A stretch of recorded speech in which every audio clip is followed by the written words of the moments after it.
Around the former Prime Minister Raila Amolo Odinga orbited a blend of people. One among them, Paul Mwangi, his lawyer, an advocate of the High Court and a close confidant of the late Prime Minister. Tonight on the bench, you'll be telling us more on the art of coalition building, the behind-the-scenes activities, including the Coalition for Reforms and Democracy Code, the birth of the Opposition National Super Alliance in 2017, the handshake in March 2018, the Constitution of Kenya Amendment Bill in 2020 deflated by the courts, the AU campaigns, and the birth of the broad-based government. He will tell us more on the bench, and also in my company is Emmanuel Ndongo. How are you, Ayub? Good to see you, Emmanuel. It is fantastic to be alongside you again. Yeah. My name is Emmanuel Ndongo. I'll be giving you the sports news a little bit later on. We have plenty of action. We have strong performances for Kenya in boxing and Harambee Starlets' preparation for WAFCON qualifiers. That and much more a little bit later on. Emmanuel will be in your company for the sports news. I am Ayub Abdikadir, and many thanks for making time for the bench. And here are the top stories tonight.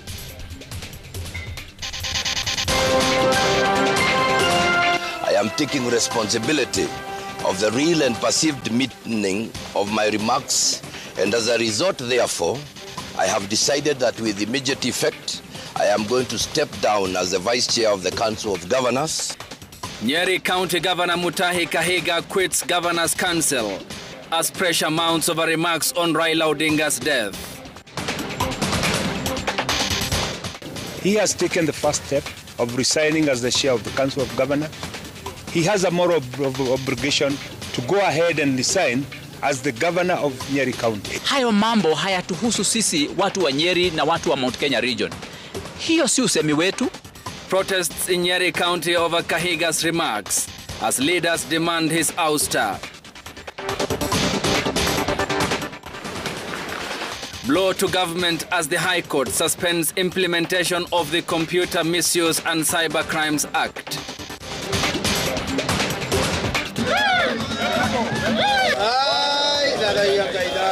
Seven days since his passing, friends and allies flock Raila Odinga's home to pay tribute.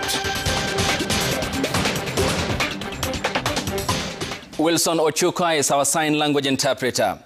Nyeri County Governor Mutahi Kahiga has resigned from his position as the Vice Chairperson of the Council of Governors following mounting pressure over his statement that seemed to celebrate the passing on of former Prime Minister Raila Amolo Odinga.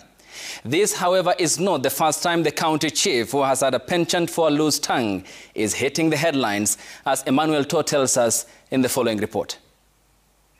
Let's agree that I will not take any questions.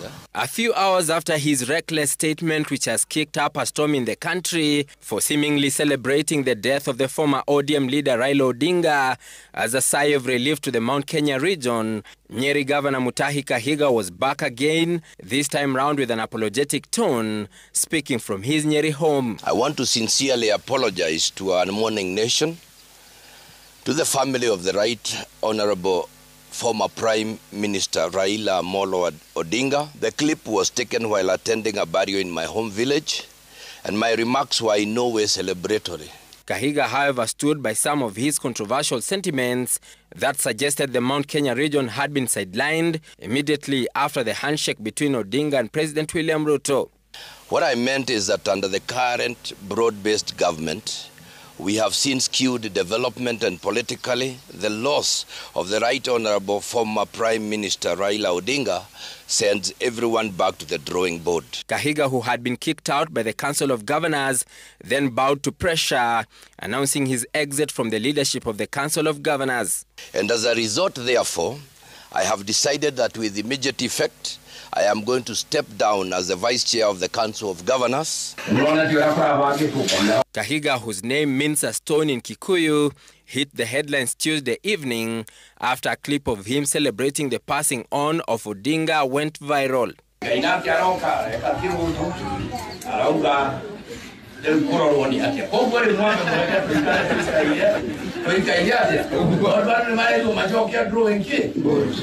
This is, however, not the first time for the primary school teacher who taught for over 30 years to light a fire with his tongue.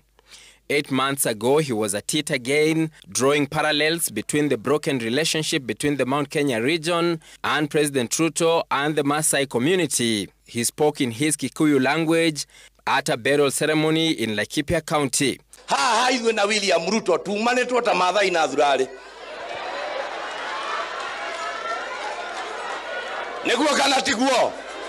as many as of that opinion say aye. A few days later, he would resurface, this time round donning Maasai traditional attire with another apology. Ikawa pia ishara ambao unaniona nimevaa siku ya leo, kuonyesha kwamba mimi sijaweza kudhihaki, sijaweza kudharau, sijaweza kuchukia mavazi ya kima. Kama mbaya. A similar statement that captured the attention of some government agencies of him threatening unspecified action should Gachagua be removed from office also elicited mixed reactions. We will not allow our son to go through that at all. Kama mbaya, kama mbaya, kama mbaya. Emmanuel Toh, Citizen TV. ODM party chairperson Gladys Wanga and the deputy party leader Simba Arati have called for the immediate arrest of the county governor Mutahi Kahiga, saying his remarks that appear to celebrate the death of the former Prime Minister Raila Odinga equaled ethnic incitement that could plunge the country into chaos. The Orange Party says Kahiga's remarks must be treated with contempt and has called on its supporters to refrain from falling for the incitement as they continue to mourn the former Prime Minister. Here's Stephen Leto. Nyeri Governor Mutahi Kahiga has drawn the ire of the ODM top brass, who immediately convened for a series of press conferences, saying the county head had crossed the line on what is acceptable. Politicians like Kahiga, who in the life of Raila Amolo Odinga have used him as a bogeyman to scale their own political heights there. But it is shocking that they continue to make Raila a bogeyman in his death. We must continue to emphasize that his utterances were inexcusable, they were hateful, and they were outrageous. Wanga, who issued the press statement from the lakeside city of Kisumu, accused Kahiga of continuously mocking the Odinga family and revisited remarks by the DCP party leader Rigathi Gachagua when Odinga was hospitalized in India. Note now that anyone who associates with Gachagua and his ilk like Kahiga cannot be our friend. The line is drawn. Any person who associates with Gachagua, Kahiga, they cannot be our friends. And as my chair has ably said, the line has been drawn. We will not seek any friendship with Gachagua and his surrogates. ODM deputy party leader in Kisii, Governor Simba Arati, demanded the arrest of the Nyeri governor, saying his remarks risked plunging the country into ethnic confrontations. I reiterate the demand for immediate arrest and prosecution of Governor Kahiga. His public incitement of hatred is not a matter of political disagreement, but a criminal offense that undermines national unity and peace. No leader is above law, regardless of apology. I also want to take this opportunity on behalf of the people of Kakamega to condemn the remarks of the former vice chair of COG. And as we continue to mourn the death of the former Prime Minister, the Right Honorable Raila Amolo Odinga, our motivation should be to implement his vision. He was a defender of devolution, service to the Wananchi. Odinga's family that remains in mourning condemned the remarks from the Nyeri governor and termed them as shameful, coming from an elected leader and a beneficiary of the fruits of Raila's struggles in realizing a new constitution. Stephen Leto, Citizen TV. And still on the same, demonstrations rocked Nyeri town today as locals protested against Governor Mutahi Kahiga's remarks, perceived to be celebrating the death of the former Prime Minister. The United Opposition of Kenya has rejected the governor's apology and resignation instead appealing to the Council of Governors to sanction him. Meanwhile, the African Independent Pentecostal Church of Africa has announced that Governor Kahiga will no longer be granted any audience in its churches. Seth Olale has that report.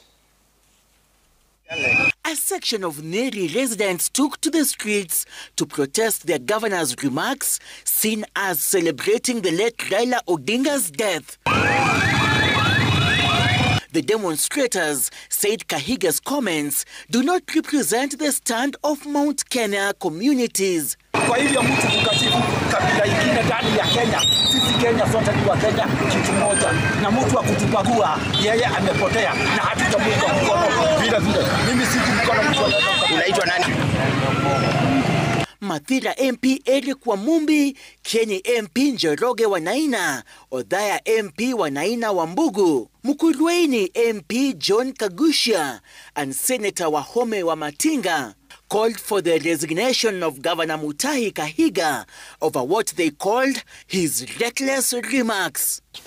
And we have organized a visit during this weekend. We will be visiting Mama Ida at her home, the leaders of Nyeri, accompanied by elders, to go and say pole as people of Nyeri and tell her that the sentiments said by Mutahi Kahiga do not represent us. We want to request our governor. He has taken the first step of resigning as the chair of the Council of Governors. He has a moral obligation to go ahead and resign as the governor of Nyeri County. Hayo mambo hayatuhusu sisi watu wa Nyeri na watu wa Mount Kenya region. Hiyo si usemi wetu, hayo si mawazo yetu, na hayo sio mafikirio yetu. The Wiper, DCP, PLP, DAPK, Jubilee and DP parties under the United Opposition Party of Kenya, through a statement, have rejected Governor Kahiga's apology and resignation, terming it insincere. The opposition leaders want the Council of Governors to completely censor the Nyeri County boss. The African Independent Pentecostal Church of Africa, AIPCA, announced that the embattled Nyeri governor audience, calling on all its churches or congregations to reject his contribution until he tenders a written apology over his insensitive statement celebrating the death of the former Prime Minister. Seth Olale, Citizen TV. And the National Cohesion and Integration Commission, NCIC, says it has begun the process of summoning the governor to record a statement over what they termed as incitement remarks. This as the Council of Governors, COG, voted to remove Mutahi Kahiga as its vice chairperson, even as Deputy President Professor Kithure Kindiki warned political leaders against making reckless utterances that could, according to him, incite unrest across the country. Willie Lusige has that report. Nyeri Governor Mutahi Kahiga's Tuesday evening remarks, which appear to belittle and celebrate the death of former Prime Minister Raila Amolo Odinga, have now landed him in trouble, drawing sharp criticism from across the country and anger among Kenyans. In addition to condemning the remarks, the National Cohesion and Integration Commission, NCIC, through its chairperson, Reverend Dr. Samuel Kobia, said it has begun the process of summoning Governor Kahiga to explain his comments. NCIC says the governor will bear full responsibility for his words.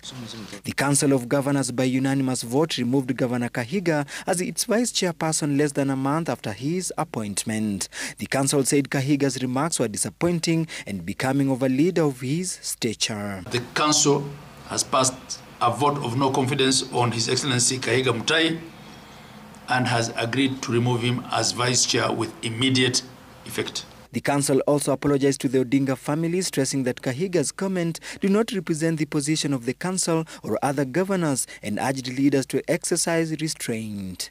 We therefore disassociate ourselves in total and condemn these utterances, which were untimely, reckless, and unspeakable.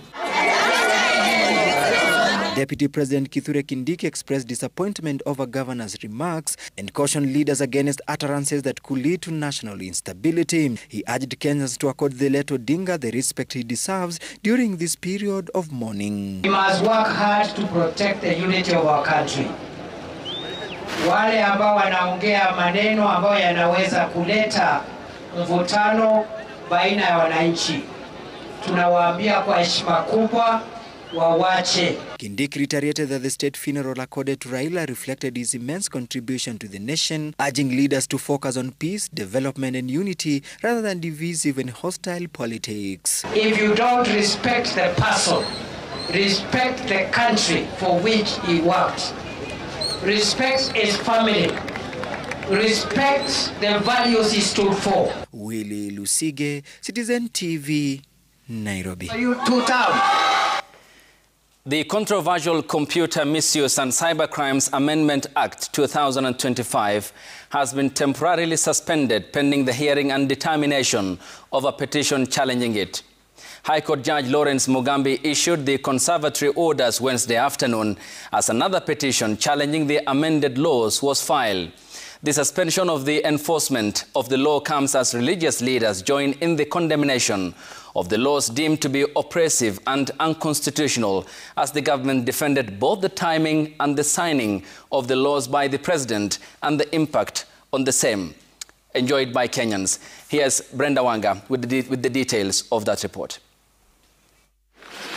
Exactly a week after the controversial Computer Misuse and Cyber Crimes Amendment Act was assented to by President William Ruto, the High Court has stopped the enforcement of sections of the law.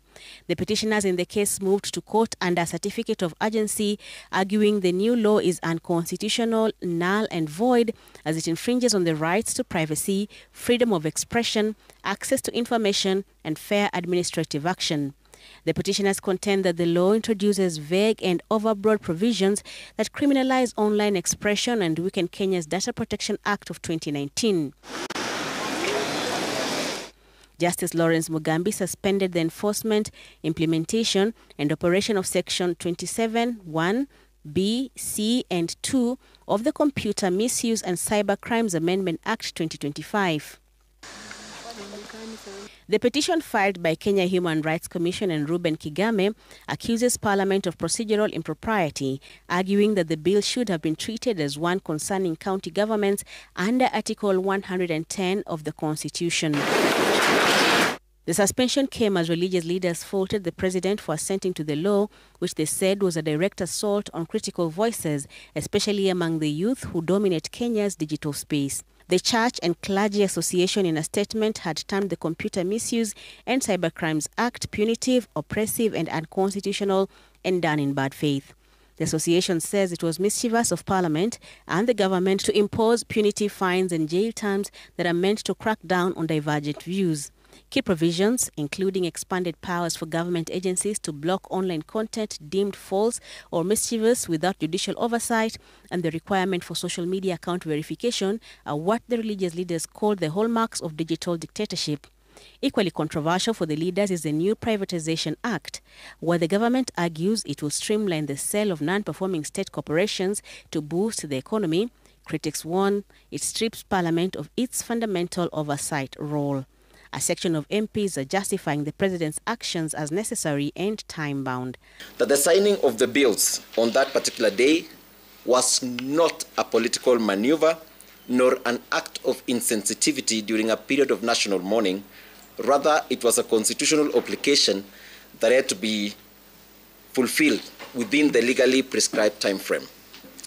The timing was purely coincidental with for the 14-day deadline. It so happened to have also fallen on the same day that we lost our beloved Prime Minister, former Right Honorable Raila Amolo Odinga. So it was purely a coincidence. The government, however, remains defiant, terming the new tougher measures contained in the newly enacted laws as necessary to prevent harmful online behavior. Interior PS Dr. Raymond Amolo also urged the public to shun what he terms as misleading and inaccurate information posted online and instead read the actual contents of the amended law. A second major petition has been filed against the act.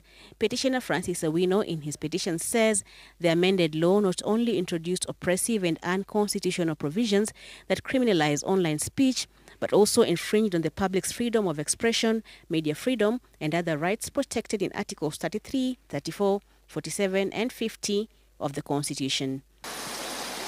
Brenda Wanga, Citizen TV. And elders from various communities visited the gravesite of former Prime Minister Raila Odinga, paying their final respects to the I beg your pardon, to a man they described as a unifying factor across the country. Making traditional prayers on the grave, the elders emphasized the need for unity across the country, which they said has been the greatest advocacy of the late Prime Minister and his family. And as Laura Otieno tells us in the following report, elders from the Agikuyu community called out divisive politics advanced by the political players, instead calling for sobriety among the ruling class. By 10 a.m. Wednesday, a herd was led into Kango Kajaramogi in Bondo. 3 days after the burial of Raila Odinga, Luhya elders led by Bungoma Governor Kenneth Lusaka paid their respects, terming Odinga a long-term friend of the Masinde family and the Luhya community at large. Anytime he came to Bungoma, he went to Elijah Masinde Wanameme's home and even built for him a mausoleum. So today I've come with 3 of the wives and a son, and generally the community from there also to come and say, apologize the way we loved him in life, we still love him in death. Hours later, another group of elders from the Agikuyu community also visited the grave. Chanting prayers, the leaders called for unity. Baba alikuwa mtu wa amani, alikuwa anaongea juu ya amani, alikuwa anafanya hiyo amani. Si kuongea tu peke yake. Alikuwa na mpaka watu wanasema enigma, jambo ambayo mtu hakuwa anajua ni nini. We believe that Raila was just as he was yours, he was also ours. I know that and he used to say this, that sisi Wakikuyu ni wadhoniwa, ni in-laws wake. Tumeshukuru sana nyinyi wazee wa kwenyu vile mmefika huko Bondo, na tunakaribisha watu wengine pia wote wakuje huko Bondo. Wanaweza omba na sisi na kukuja kutembelea grave ya mzee. Ida Odinga had also visited the grave, accompanied by Rosemary Odinga. The former Prime Minister has been buried next to his father, Mzee Jaramogi Ajuma Oginga Odinga. As the Odinga family prepares to conduct the final rites in accordance to Luo culture, hundreds continue to stream Kango Kajaramogi to pay their final respects to Raila Odinga. Laura Otieno, Citizen TV, in Bondo, Siaya County. Across the border, Uganda's military has denied allegations of holding activists Bob Njagi and Nicholas Oyo, who were kidnapped in Kampala, Uganda, on the 1st of October. In their response to a habeas corpus case filed by 2 lawyers in Kampala, the Ugandan People's Defense Forces UPDF says they have carried out investigations and searched all relevant detention facilities across the country, records, and found no entry relating to the 2 missing Kenyan activists. The court ruling on the matter is expected to be delivered on Thursday. Here is Gatete Njoroge. In their response following a habeas corpus case filed 2 weeks ago, Uganda People's Defense Forces, named as one of the respondents in the matter, have denied being involved in the abduction of Kenyan activist Bob Njagi and Nicholas Oyo. Silas Kamanda, a colonel in the UPDF, who serves as the director at Joint Staff Legal Services, told the court that Uganda's military has carried out investigations and searched all relevant detention facilities, lock-up registers, custody records, and found no entry relating to Nicholas Oyo and Bob Njagi. He concludes by saying that UPDF does not know their whereabouts.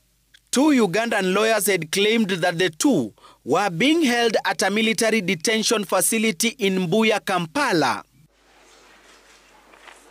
The military denial comes 2 weeks after Ugandan police force in a press conference refuted the abduction reports and said they were yet to get a formal report. For 3 weeks, their families, human rights organizations have been out in the streets demanding their release, with little help from Kenyan authorities, who had assured the families that the High Commissioner in Kampala was following up on the matter. On Tuesday, Amnesty International, the Law Society of Kenya, and Vocal Africa launched a global petition urging Uganda's President Yoweri Museveni to release the two. Uganda's High Court is expected to rule on the habeas corpus case on Thursday. Gatete Njoroge, Citizen TV. With Gatete Njoroge, we are due for a break here on the broadcast. When we come back, more stories to run you through, and then Paul Mwangi, who is among the long list of professionals who have provided Odinga with the eating trough. His task was cut out, advising Raila on critical matters, coalition building, the BBI, the handshake. In 2013, of course, the coalition building, and in 2017. All in between, what are the details behind the scenes and a life that he lived by the side of the former Prime Minister, Raila Odinga? He will tell it all on the bench here on the broadcast. Stay tuned.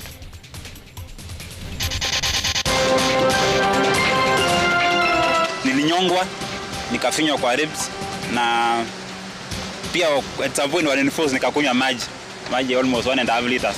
4 ex-police officers arrested over violence. For staying with us. A family in Nairobi's Kabiria estate is appealing for help to find their missing daughter, a second-year student at the University of Nairobi's Kikuyu campus. The family of 20-year-old Jen Attila says she disappeared on October the 3rd, and all efforts to trace her have been futile. There are now fears that she may have been abducted after callers allegedly demanded money from the family for her release. Franklin Wala has that report. It's been 3 agonizing weeks for the family and friends of Jen Attila, a second-year University of Nairobi student who disappeared on October 3rd. The Bachelor of Education student at the university's Kikuyu campus has not been seen or heard from since. Patrick Mangale says Jen left her friends at campus to meet her boyfriend nearby. But by 7 p.m., her phone went off and she never came back. 3 weeks later, the family still clings to hope for her safe return. Yeye alienda akabeba vitu vilivyokuwa vyake, akaacha vitu vilivyokuwa vya huyo mvulana ambaye sio mwanafunzi wa shule. So alipoondoka akaenda pale kwa ile nyumba, labda alifika labda hakufika. Basi ndio ulikuwa mwisho wa kuonekana. Efforts to trace Janet Attila have so far yielded nothing. Her family reported the matter at Kikuyu police station in Kiambu after days of frantic searching. Soon after, callers began reaching out. One claiming Jen was in Kilgoris and others demanding money to release her. The family traveled to Kilgoris in the hope of finding her, but their search ended in heartbreak. They returned to Nairobi exhausted and anxious, still holding on to hope that she will come back home. Ndugu yangu ambaye ni baba wa mwanafunzi huyu akiwa Webuye alinipigia simu. Akanambia kwamba amepigiwa simu na mtu ambaye ni OCPD wa Kilgoris. Aliyemwambia kwamba ako na mwanafunzi ambaye alikuwa amepigwa vibaya sana, akapelekwa hospitali Kilgoris na akatoka, na sasa alikuwa katika custody yake. The caller, claiming to be a senior police officer from Kilgoris, told the family he had rescued Jen, but it turned out to be a lie. Ya wala namba hii si OCPD, na hapa nimedhibitishiwa na officers wa DCI wa hapa Kilgoris kwamba hakuna OCPD kama huyu hapa. We are getting in touch with the mobile service providers who are providing us with more information to crack the nut, because all what we are so sure of is that the girl is somewhere, somebody has taken advantage, and going by the fact that the university students and the lecturers, there is a strike, and therefore none of these people is within the institution. Neighbors who declined to appear on camera say Jen was last seen at her boyfriend's house, where the two allegedly had a serious argument before she vanished. Sasa akawa amefanyia ile kitu inaitwa luring, ama kuingia kwa mapenzi labda. Sasa wakaishi pale. The DCIO, as with the assistance of the public, went to the house and were able to establish that There is no person who has a permanent abode in that house, and the purported boyfriend does not reside in that house. And that gives the DCIO more questions that should be answered. Franklin Wala, Citizen TV. Now hear this very interesting story. Detectives in Nairobi have arrested 4 suspects linked to armed robberies and kidnappings in the county. The suspects include former and current police officers, as Ode Francis details in the following report. In what they term as a major breakthrough in combating crime within Nairobi City, security agencies have successfully apprehended key suspects behind a spate of robberies and kidnappings across Nairobi and its outskirts. The ringleader Cleophas Wambua Musinga, a former police officer who once served in Homa Bay, was captured while hiding in Kitengela alongside his associate James Omwame. Investigations have revealed that Musinga abandoned his official duties of being a law enforcer to a lawbreaker where he allegedly plotted and executed several criminal activities. During the raid in Kitengela, police recovered items believed to be linked to a criminal network, including multiple vehicle registration number plates, 7 mobile phones, a tear gas canister, ID cards, and a pair of handcuffs suspected to have been used in unlawful detention or intimidation. A Nairobi County employer and a blogger, Bravin Korir, narrates a harrowing experience at the hands of the suspects who were posing as police officers. Nikitoka Mbagathi around 6:20, nikakonfrontiwa na 3 men. Wakaniambia they were DCI officers, wametoka Central, and walikuwa wametuma wanichukue. Gari Honda Fit KDG 514Y. So luckily kulikuwa na employee wa Mbagathi alikuwa hapo nje. Aliona nikirushwa kwa gari. This is the vehicle Korir refers to. At the time, the suspect switched the registration number after allegedly acquiring it from the owner, who was later arrested. Nilinyongwa, nikafinywa kwa ribs, na pia at some point walinforce nikakunywa maji almost 1.5 liters. Zile plates walikuwa wameweka nyuma zilikuwa fake. So kuna hizi identifiers wanakuwa wameandika kwa dirisha, hizo ndogo ndogo. So walikuwa wameweka black tapes kwa hizo identifiers, wakasahau ya driver seat. Ile inakuwa wameandikwa kwa driver seat. Nikashika hiyo. So venye nilikuja kuriport, the first thing walifanya wakashika hiyo gari. Some of the identification documents recovered are also under scrutiny to determine their origin. We are really avoiding unanipulisha. 2 other serving officers, Kipkurui B and Mwalimu Said Mwalole, attached to DCI, were also arrested in connection to a violent robbery in Mirema, Kasarani, where they used a Subaru vehicle, registration number KDC 069E, and an AK-47 firearm to force a resident into his home and steal $16,000, an equivalent of 2.06 million shillings. The 4 suspects are expected to be arraigned on Thursday. Ode Francis, Citizen TV, Nairobi. The Public Investments Committee has raised concerns over exorbitant legal fees incurred by the now-defunct NHIF in the financial year 2020-2021. The Emmanuel Wangwe-led committee questioned how 3 law firms were paid 77 million shillings to recover a debt of 13 million Kenya shillings. And as Emily Chebet details in the following report, the Social Health Authority Chief Executive Officer Dr. Mercy Mwangangi, who was put on the spot to explain the expenditure, promised to furnish the committee with full report in 21 days' time. While appearing before the Emmanuel Wangwe-led committee, Social Health Authority CEO Dr. Mercy Mwangangi faced tough questions over the Auditor General's report on the defunct NHIF. Even as she tried to exonerate her team from the questionable expenditure, the members of parliament demanded that she takes responsibility and provide answers. You are saying you are new because that being new is trying to escape answering questions. So who prepared this? Would you confirm whether you responded to all the entire audit process? Because I'm reliably informed that you even did not respond to the management letters that were sent to you. You did not even respond to the audit draft report that was sent to you. We'll be able to go and check why responses were not done at that time. We would have to go back, source, and try and track any communication given by the auditor office and any response by the NHIF team that was present at that time.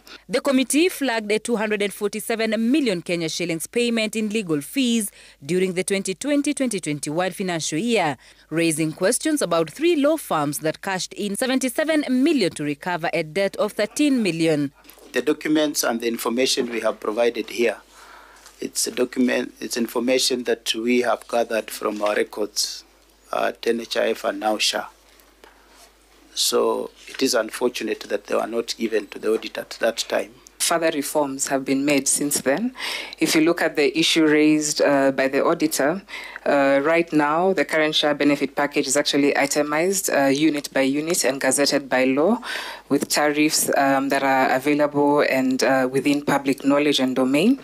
And the process of revising these tariffs is also itemized in the law through the Health Benefits Advisory Panel. The legislature has also called on the SHA CEO to consider seeking amendments to the Social Health Insurance Act in line with what Kenyans are seeking for. In the law, again, Chair, there's a process on how to improve this benefit package. It is through what is known as a Health Benefits Advisory Panel that was gazetted by the Minister. The panel is sitting and is receiving commentary. These choices depend on the fiscal basket that's available, as well as the need and the mortality and the disease burden. Somebody has had an operation today. In the next 6 months, is coming back for another one. But now it is stopped by the way of the law. That's why we are there. We can amend it. So consider that Kenyans are feeling that issue of one-off surgery. Dr. Mwangangi maintains that SHA is way better than NHIF in all aspects, urging members of parliament to support in enlightening their constituents and getting them enlisted. Emily Chebet, Citizen TV. Thank you. 48 people lost their lives in a tragic road accident involving multiple vehicles on a highway in western Uganda. According to authorities in Kampala, the accident happened shortly after midnight local time on the highway from Kampala, the capital, to Gulu, after 2 bus drivers going in opposite directions collided head-on while trying to overtake. In the accident that involved 4 vehicles, witnesses say that one of the bus drivers swerved in an attempt to avoid collision, but this resulted in a head-on collision and one collision, causing the chain reaction that led to other vehicles losing control and overturning several times. The injured have been taken to Kirinyandongo Hospital and other nearby medical facilities. The police revised down an earlier death toll of 63, saying they had mistakenly included victims who were unconscious and were being attended to by medical professionals. Royal Media Services, in partnership with View Sasa, has landed in Meru County for the Jipange na View Sasa Roadshow. The roadshow today toured Mwishiune, Kadera, Kaderi and Gatimbine, bringing with it fun, entertainment and lots of giveaways.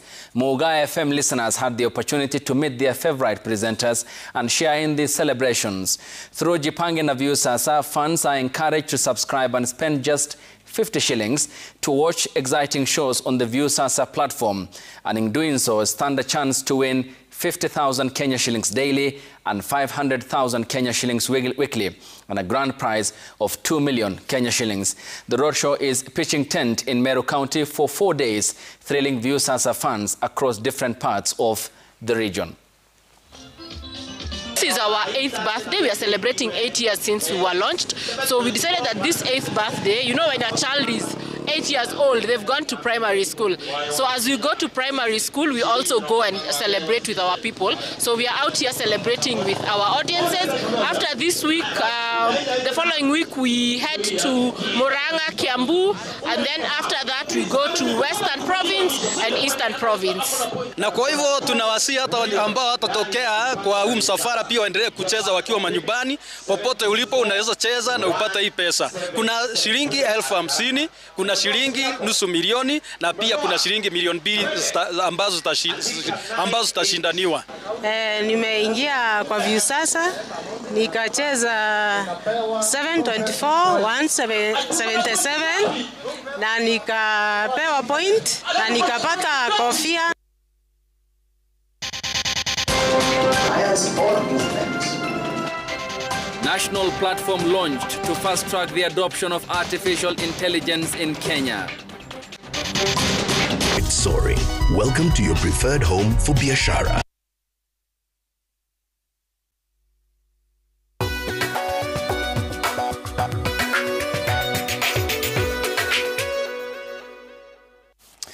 Welcome, and it's time for business. Microsoft, in partnership with other players in the private sector, has announced plans to train at least 1 million Kenyans in artificial intelligence by 2027. It follows the training of over 600,000 Kenyans in the last 11 months, with over 100,000 of them being in AI certified. Here's Jimmy Mbogo with that report. The launch of the Kenya AI Skill Alliance, KAISA, now paves the way for the private sector to enhance collaboration in AI training with Microsoft, which has been at the forefront of equipping Kenyans with AI skills. In the past 11 months, Microsoft has trained over 600,000 Kenyans with relevant AI skills. In its partnership with the Teacher Service Commission, the technology firm is set to train 62,000 teachers and master trainers, embedding AI into the national curriculum. Further, the company has reached over 230,000 learners in public TVET institution, even as it trains another 78,000, with an additional 68,000 being certified in AI fluency. And the idea was to be able to drive engagements that can be able to, and private sector as well, to be able to ensure that we can be able to drive those engagements through and customize our local learning to ensure that we are meeting people where they are. We want to be the AI hub for Africa. We want to be leading in all things AI. That's a very ambitious plan, and it will require that we not just collaborate between ourselves, the people in this room, or the technology companies, but really we are able to build a whole ecosystem. Through the alliance, the technology firm and partners are optimistic that they will be able to drive innovation, contribute to research in policies, and create jobs, even as they seek to tap into Kenya's blossoming creative sector. So the Alliance really is coming to fill that gap where we're saying that we need to be skilling for jobs. And skilling for jobs means that everyone has to be involved. You have to look at how education system is responding to the needs of the industry, how industry is involving education system. It's also to provide practical capabilities in terms of environment and opportunity that they can be able to gainfully leverage on this technology. Otherwise, you're just using technology for technology's sake. Jimmy Mbogo, Citizen TV, Nairobi. Kenya and China aim to sign new agribusiness deals worth an estimated 272 million shillings during the upcoming Africa International Agricultural Expo 2025 in Nairobi. The agreements aimed at expanding Kenya's agriculture export to China comes as part of efforts to narrow the trade imbalance between the two countries. The government notes that the country is moving beyond traditional exports such as coffee and tea to include avocado, macadamia and other value-added products. The four-day expo, scheduled for later this month, will bring together more than 150 exhibitors and 10,000 visitors, including over 100 Chinese firms and research institutions. Agriculture is one of the pillars, and under agriculture, we are looking at increased productivity, import substitution, and export expansion. And that is the space we are playing, so that we are trying also to produce what we consume here. We have strived in ensuring that we bring companies that are in the space of agricultural innovation, and to ensure that we solve the problem of market access by bringing in buyers, international buyers, to come and interact with Kenyans who are selling products ranging from tea and a lot of agricultural exports such as avocado and the rest. Ministers from IGAD member states are meeting for the third ministerial conference on employment and labor migration in order to strengthen labor governance across the region. The conference seeks to develop joint strategies to manage migration within the East and Horn of Africa and into the Middle East by addressing unsafe migration along the Red Sea route while improving conditions for migrant workers. The meeting comes as the country reports rising cases of human trafficking. This increase is connected to the limited legal migration options, which force many migrants to take dangerous, illegal paths, exposing them to exploitation and abuse. I'll give you the numbers for this year. In the first 8 months of this year, we have 230,000 migrants who took this dangerous journey. Many of them through smuggling and trafficking networks. Many of them go on foot. They walk for days and days, and then they take boats in the Red Sea. And again, in the first 8 months of this year, we have more than 600 people who are either dead or missing. And we know that this number is likely to be higher because there is underreporting in those numbers. What we have noticed is that many people in the world, in the developed world, for example, don't really care for migration, where people go and migrate and live in their countries per se. That is why in Kenya we've changed the name from labor migration to labor mobility. We are going to fill a gap for a short time of period and then coming back. So we are satisfying this challenge that we have in our countries, where we've got a lot of young people who are qualified with no jobs, who can go there and fill those gaps as we grow our economies. Kenya made history as the first African country to host the International Greenhouse Gas and Animal Agriculture Conference. The three-day meeting in Nairobi brought together over 500 delegates from around the world to showcase cutting-edge technology and innovation aimed at reducing livestock emissions while boosting food security and farmer incomes. Our reporter Dennis Otieno got a sneak peek at some of the technologies on display and tells us more on this week's Smart Farm.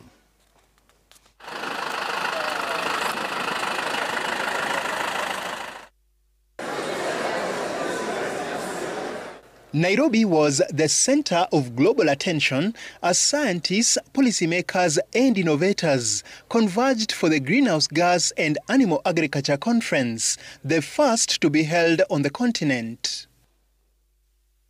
Among the standout innovations was a smart monitoring system known as MooLogger, a real-time emissions tracker that helps farmers and researchers measure greenhouse gases directly from individual animals.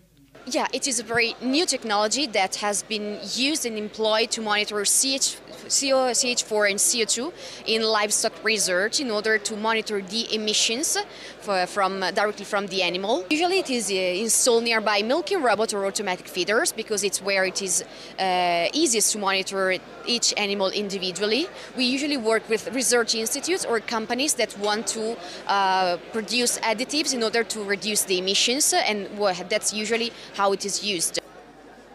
But it's not just about tracking emissions. Scientists at the International Livestock Research Institute, ILRI, are also rethinking what animals eat.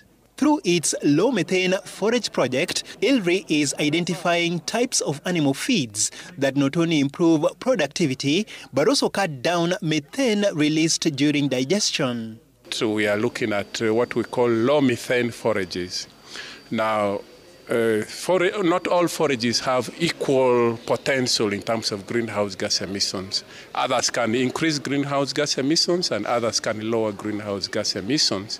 Now in Africa, our particular interest is on legumes, because legumes are known to contain some bioactive compounds that can affect the bacteria in the stomach of the animals.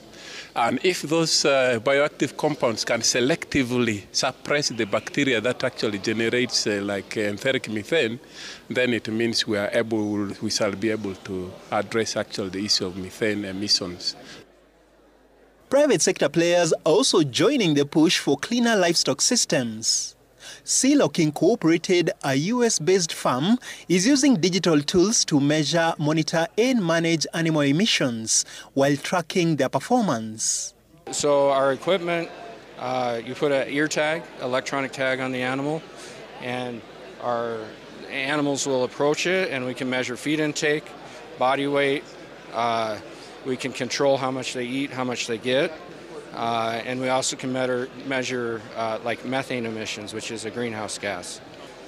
Methane's a greenhouse gas. So if we can measure and control it, we can help the greenhouse problem, but we also can increase sustainability for producers. The technology gives farmers precise data on how much their animals eat, gain and emit, helping them make informed management decisions. Together, these innovations from real-time emission monitors to low methane forages and digital livestock tracking are helping shape a more sustainable future for animal agriculture across Africa. Dennis Otieno, Smart Farm.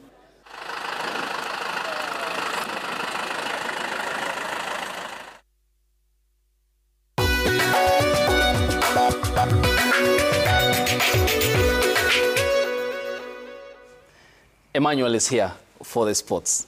Absolutely, there is loads to get into. Here's what to expect after the break.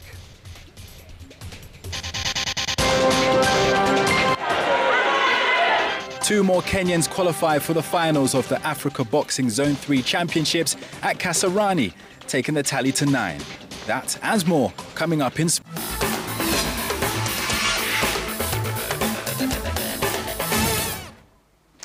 Let's get into the sports. Kenya's boxing team continued their strong run on day 3 of the Africa Zone 3 Boxing Championships, delivering commanding performances that further cement their status as one of the tournament's top contenders.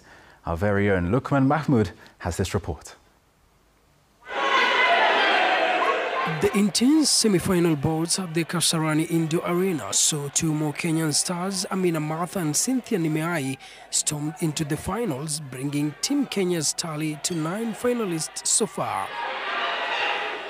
In the women's bantamweight semi-final, Amina Martha displayed a true grit against Ethiopia's Roman Asefa Abate, snatching a 3-2 split decision win after 3 tight rounds. For now, I'm not overwhelmed or so happy because I'm aiming for the goal. So this is just a stepping stone for the goal. So in as much as I'm grateful, but still, I still want the goal. Because this is my second Zone 3. The first one I won bronze. And my aim right now is for the goal, to get the goal. In the same category, Tanzania's Zulfa Yusufu outboxed DRC's Bisambo Bao in a 5-0 anonymous decision, setting up an all-East African final clash between Martha and Yusufu. Kenya's momentum rolled on in the women's light to welterweight division, where Cynthia Nimeai dominated Uganda's Namutebi Arena with a clean 5-0 anonymous decision. With these wins, Kenya now has 9 boxers in the finals, trailing leaders DRC with 14, while Tanzania and Uganda follow with 5 finalists each. I'm so proud of myself. Nafurahia sana kwa makocha wangu and kwa zote ni God. And I'm so proud. As the semi-finals wrap up, Team Kenya remains lesser focused on converting their strong performances into gold medals, a statement that will reaffirm the country's rising power in continental boxing. Lukman Mahmood, Citizen TV.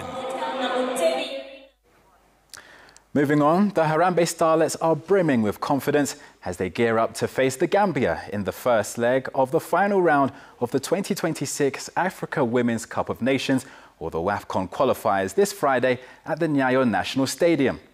After 3 weeks of intensive residential training, the team is looking to capitalise on its home advantage before the return leg scheduled for next week. Under the guidance of coach Beldine Odemba, the Starlets are chasing a long-awaited return to the continental stage, their first since 2016. A win across the 2 legs will see the Starlets seal qualification for the 2026 WAFCON in Morocco. Tuna imani hiyo session yenye tumepewa na coach, na matumani yetu ni kushinda hiyo game ya on Friday, na tuko na morale iko juu, players wanajituma, na we really need this 3 points at home. So tuna finalize too, but we are ready for the Gambia. Wakuje tumewangoja, and najua hii ni opportunity ya wengi wetu hapa kucheza AFCON. So najua game ya Friday, najua itakuwa easy, but kulingana na tizi tumetrain, I think itakuwa easy kwetu. More football. Kenya's Police FC have landed in Libya ahead of their decisive CAF Champions League second leg clash against Sudan's Al Hilal, scheduled for Friday. The team made the trip after an overnight stopover in Egypt and are now settled in Libya, ready to overturn a first leg 1-0 deficit suffered in Nairobi. The crucial tie will be played at the Benina Martyrs Stadium in Benghazi due to the Sudan's political instability that has disrupted its domestic football. The aggregate winner will qualify for the CAF Champions League group stages.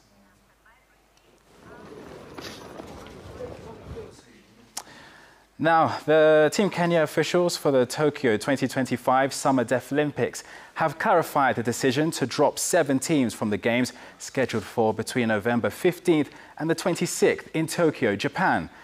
Initially, Kenya was set to compete in 12 disciplines, but the number has been reduced to 5: athletics, swimming, women's basketball, men's handball and golf. The drop teams include women's volleyball, women's football, cycling, tennis, table tennis, badminton and bowling. Kenya will be represented in Tokyo by a contingent of 177 athletes. A very tough job of trying to reduce the numbers, and this you were given by the government that they don't have resources, so we had to cut our team. We had to do what had to be done, and that was to reduce the team from 12 to 5. The teams that we have here in camp include athletics, which are the bulk of the team. Then we have basketball. We had 2 options, either to continue fighting, but you see, whenever we continue fighting, we are destroying everything. So we decided to select the 5 and then the 7 to drop as per the instructions. I know the deaf are very, very hurt because they have been using transportation, audiometric tests. They had high hopes in flying for the Deaflympics. The teams have been dropped.